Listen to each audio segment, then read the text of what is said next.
অপরূপটি বোয়ালখালীতে লবণ কারখানায় অগ্নিকাণ্ড, দগ্ধ 10 শ্রমিককে হাসপাতালে দেখতে গেলেন চসিক মেয়র ডাক্তার শাহাদাত। চট্টগ্রামের বোয়ালখালী উপজেলার পশ্চিম গোমদণ্ডী এলাকায় একটি লবণ কারখানায় ভয়াবহ অগ্নিকাণ্ডের ঘটনা ঘটেছে। এতে কারখানায় কর্মরত অন্তত 10 জন শ্রমিক মারাত্মকভাবে দগ্ধ হয়েছেন।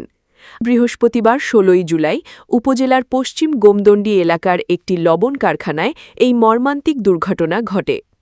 দগ্ধ শ্রমিকদের উদ্ধার করে তাৎক্ষণিকভাবে চট্টগ্রাম মেডিকেল কলেজ হাসপাতালের বার্ন অ্যান্ড প্লাস্টিক সার্জারি ইউনিটে ভর্তি করা হয়েছে।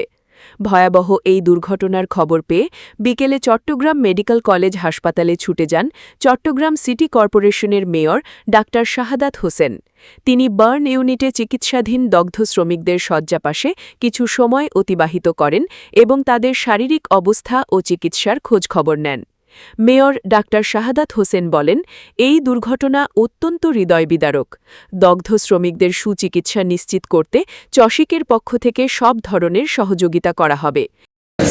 আপনারা জানেন যে বার্ন পেশেন্ট 20% যদি হয়, আমাদের যে রুল অফ 9 আছে আর কি মেডিকেল সায়েন্স, আমরা সেটা আমরা অত্যন্ত রিস্কের মধ্যে পড়ি।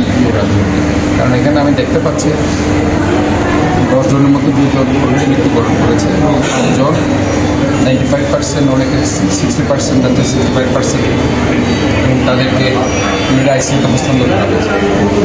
আর বাকি যে 3 জন এখানে আমি দেখেছি, সেখানে দেখতে পাচ্ছি একজনের 40% আর 2 জনের 25%। তাদেরকেও বিভাগীয় প্রদান করা। চিকিৎসকদের অনুরোধ করা হয়েছে তারা যেন আহতদের সার্বক্ষণিক নিবিড় পর্যবেক্ষণে রাখেন। সড়ক দুর্ঘটনা থেমে নেই।